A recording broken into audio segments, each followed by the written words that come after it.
సాయిబాబా సచ్చరిత్రలో 9వ అధ్యాయంలోని ఈ భాగములు ఇవి. బాబా వద్ద సెలవు పుచ్చుకున్నప్పుడు వారి ఆజ్ఞను పాలించవలను. వారి ఆజ్ఞకు వ్యతిరేకంగా నడిచిన ఫలితములు కొన్ని ఉదాహరణలు. భిక్ష, దాని ఆవశ్యకత, భక్తుల అనుభవంలో గురించి 9వ అధ్యాయంలో హేమడ్ పంత్ గారు వివరించినారు. షిర్డీ యాత్ర యొక్క లక్షణములు. బాబా ఆజ్ఞ లేనిదే ఎవరునూ షిర్డీ విడవలేకుండిరి. బాబా ఆజ్ఞకు వ్యతిరేకంగా పోయినచో అనుకోని కష్టములు వచ్చుచుండేవి. బాబా ఆజ్ఞను పొందుటకు వారి భక్తులు పోయినప్పుడు కొన్ని సలహాలు ఇచ్చేవారు బాబా. ఈ సలహా ప్రకారం నడిచి తీరవలను. వ్యతిరేకంగా పోయినచో ప్రమాదములు తప్పక వచ్చుచుండేవి. ఈ దిగువాటి ఉదాహరణలను కొన్ని ఇచ్చుచున్నాను అని చెప్పినారు హేమడ్ పంత్ గారు. తాత్య కొత్తే పాటిల్.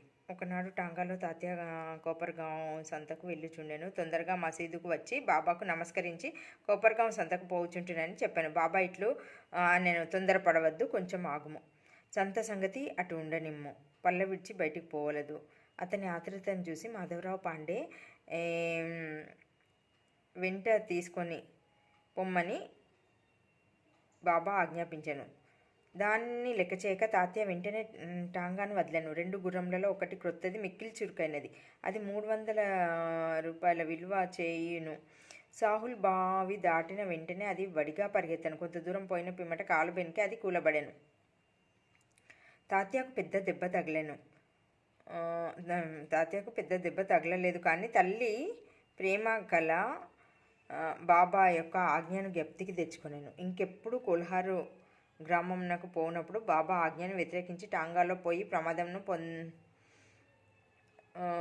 గ్రామంకు పోనప్పుడు బాబాను ఆజ్ఞను వ్యతిరేకించి టాంగాలో పోయి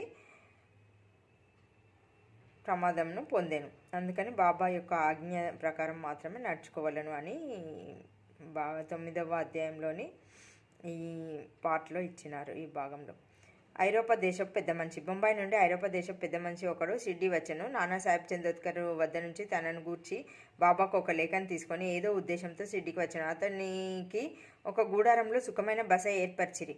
అతడు బాబా పాదములకు నమస్కరించి వారి చేత ముద్దెడవలనని 3 సార్లు మసీదులో ప్రవేశించి ప్రయత్నించాను. కానీ బాబా అతన్ని నిషేధించను. క్రింద బహిరంగ ఆవరణంలో కూర్చొండి దర్శించవలను అనిరి.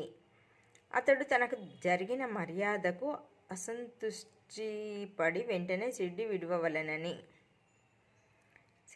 విడవవలనని నిశ్చయించెను. బాబా సెలవు పొందుటకు వచ్చెను. తొందరపడక మరుసటి దినము పొమ్మని బాబా చెప్పాను. తక్కిన వారు కూడా అట్లాగే సలహా ఇచ్చిరి. వారి సలహాలకు వ్యతిరేకంగా అతడు టాంగాలో బయలుదేరాను. ప్రప్రథమంగా గుర్రములు బాగానే పరిగెత్తినవి. సోహల్ బావి దాటిన వెంటనే ఒక్క త్రొక్కుడు బండి ఎదురు వచ్చాను. దాన్ని చూసి గుర్రములు బెదిరి త్వరగా పరిగెడసాగాను. టాంగా తలక్రిందులు అయ్యాను. పెద్ద మనిషి కిందబడి కొంత దూరం ఇడవబడెను. ఫలితంగా గాయములు బాగు చేసుకొంటకై కోపర్గాం ఆసుపత్రిలో పడి ఉండెను. ఇటువంటి అనేక సంఘటనల మూలంన బాబా ఆజ్ఞను ధిక్కరించేవారు ప్రమాదంలో పాలగుదురని, బాబా ఆజ్ఞను అనుసరించిన వారు సురక్షితంగా పోవుదురని జనులు గ్రహించిరి. భిక్ష యొక్క ఆవశ్యకత అనేది ఒక భాగం. 9వ అధ్యాయంలో బాబాయే భగవంతుడైనచో వారికి భిక్షాటనముచే జీవితాంతము గడపడము అవసరమేమిటి అను సందేహం డౌట్ చాలామందికి కలగవచ్చు. ఈ ప్రశ్నకు 2 దృక్కోణములలో సమాధానం చెప్పవచ్చును. ఒకటి, భిక్షాటన చేసి జీవించడం ఎవరికి హక్కు కలదు, ఎవరు భిక్షాటన చేసి జీవించవలను అనే దాని గురించి కూడా ఇచ్చినారు. ఇందులో పంచశూనములు వాణిని పోగొట్టుకొని మార్గం ఏది అని ప్రశ్నలకు సమాధానం చెప్పవచ్చును. సంతానము, ధనము, కీర్తి సంపాదించుట ఎందు ఆపేక్ష వదులుకొని సన్యాసించువారు భిక్షాటనచే జీవించవచ్చును. అంటే సన్యాసులు భిక్షాటన చేయవచ్చు అని అర్థం. మన శాస్త్రములు ఘోషించుచున్నవి, వారు ఇంటి వద్ద వంట ప్రయత్నములు చేసుకొని తినలేరు. వారికి భోజనం పెట్టు బాధ్యత గృహస్థులపై కలదు. సాయిబాబా గృహస్థుడు కాడు, వనప్రస్థుడు కాడు. వారస్కలిత బ్రహ్మచారులు బాల్యం నుంచి బ్రహ్మచర్యమే అవలంబించుచుండిరి. ఈ జగత్తు వారి గృహమని వారి నమ్మకము. ఈ జగత్తునకు వారు కారణభూతులు. వారిపై జగత్తు ఆధారపడి ఉన్నది. వారు పరబ్రహ్మ స్వరూపులు కాబట్టి వారికి భిక్షాటన చేయు హక్కు సంపూర్ణంగా కలదు. పంచశూనములు వారిని తప్పించుకొని మార్గంను ఆలోచించము. భోజన పదార్థములు తయారు చేయుటకు గృహస్థులు 5 పనులు తప్పక చేయవలను. అవి ఏంటి అనగా దంచుట, రుబ్బుట, విసురుట, పాత్రలు తోముట, ఇల్లు ఊడ్చుట, తుడుచుట, పొయ్యి అంటించుట. ఈ 5 పనులు చేయనప్పుడు అనేక క్రిమికీటకలు మరణించుట తప్పదు. గృహస్థులు ఈ పాపమును అనుభవించవలెను. ఈ పరిహారమునకు మన శాస్త్రంలో 6 మార్గములు ప్రవేశించుచున్నవి. అవి ఏమనగా 1 బ్రహ్మజ్ఞానము, వేదాధ్యయనము, పితృజ్ఞానము, దేవజ్ఞానము, భూతజ్ఞానము, అతిథి జ్ఞానము. శాస్త్రములు విధించిన ఈ జ్ఞానములు నిర్వర్తించినచో గృహస్థులు మనసుల పాపరహితములు అగును. మోక్ష సాధనముకు ఆత్మశాస్త్రకరమునకు ఇవి తోడ్పడును. బాబా ఇంటింటికి వెళ్ళి భిక్ష అడుగుటచే ఆ ఇంటిలోని వారు చేయవలసిన కర్మను బాబా జ్ఞప్తికి తెచ్చుచుండెను. తమ ఇంటి గుమ్మం వద్దనే ఇంత గొప్ప సంగతి బాబా బోధించటం వలన షిర్డీ ప్రజలు ఎంతటి ధన్యులు. భక్తుల అనుభవములు కూడా ఇందులో భక్తుల అనుభవముల గురించి కూడా ఇచ్చారు 9వ అధ్యాయంలో.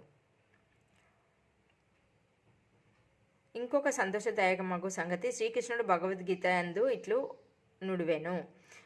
శ్రద్ధాభక్తులతో ఎవరైనా పవిత్రంగా పుష్పం కానీ, ఫలం కానీ, నీరు కానీ అర్పించినచో దాన్ని నేను గ్రహించేదను.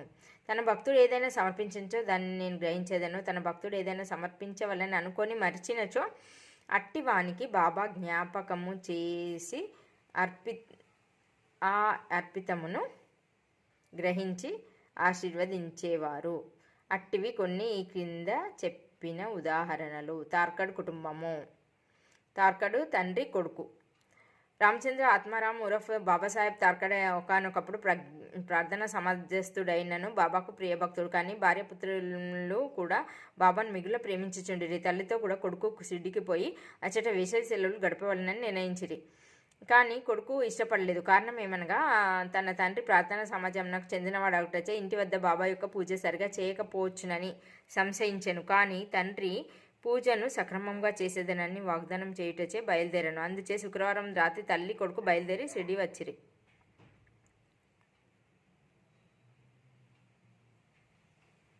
ఆ మరుసటి దినము శనివారం నాడు తండ్రి తార్కడ్ త్వరగా లేచి స్నానం చేసి పూజను ప్రారంభించుటకు పూర్వము బాబా పటమునకు సాష్టాంగ నమస్కారం చేసి లాంఛనముల వలె కాక కొడుకు చేయనట్లు పూజను సక్రమంగా నెరవేర్చేదనని ప్రార్థించాను. ఆనాటి పూజను సమాప్తి చేసి నైవేద్యము నిమిత్తం కలకండను అర్పించాను. సమయం మందు దాన్ని పంచిపెట్టాను. ఆనాటి సాయంత్రం మరుసటి దినం ఆదివారం పూజ అంతయు సర్వంగా జరిగాను.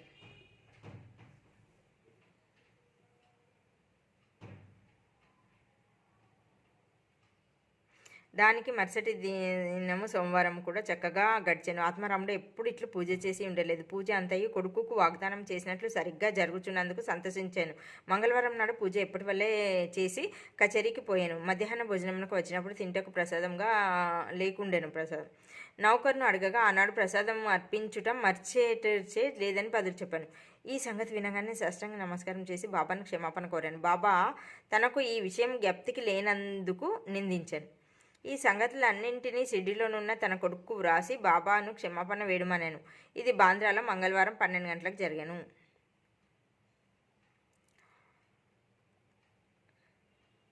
అదే సమయమందు మధ్యాహ్న హారతి ప్రారంభించుటకు సిద్ధంగా ఉన్నప్పుడు బాబా ఆత్మారాముని భార్యతో తల్లి బాంద్రాలో మీ ఇంటికి ఏమైనా తినే ఉద్దేశంతో పోయినాను. తలుపు తాళము వేసి ఉండను. ఎలాగో లోపలికి ప్రవేశించి కానీ తింటకేమీ లేక తిరిగి వచ్చి తిని అని బాబా ఆత్మారాముని భార్యతో అన్నాడు. ఆమెకు బాబా మాటలు బోధపడలేదు. కానీ ప్రక్కనే ఉన్న కుమారుడు ఇంటి వద్ద పూజలో ఏమేమి లోటుపాట్లు జరిగినదని గ్రహించి ఇంటికి పోవుటకు సెలవిమ్మని బాబాను వేడాను. అందులోకి బాబా నిరాకరించాను. కానీ పూజను అక్కడనే చేయమన్నాను. కొడుకు వెంటనే తండ్రికి షిర్డీలో జరిగిన అంతటిని వ్రాసాను. ఒక ఉత్తరం రాశాను. పూజను తగిన శ్రద్ధతో చేయమని వేడుకొనెను. కొడుకు తండ్రిని వేడుకున్నాడు పూజ తగిన శ్రద్ధతో చేయమని. ఈ 2 ఉత్తరములు ఒకదానికొకటి మార్గమధ్యంన తటస్థపడి తమ తమ గమ్యస్థానంలోకి చేరాను. ఇది ఆశ్చర్యకరం కదా. ఇది బాబా యొక్క సచ్చరిత్రలో 9వ అధ్యాయంలోని 2 భాగములు. తిరిగి వచ్చే వీడియోలో మరి ఒక భాగం.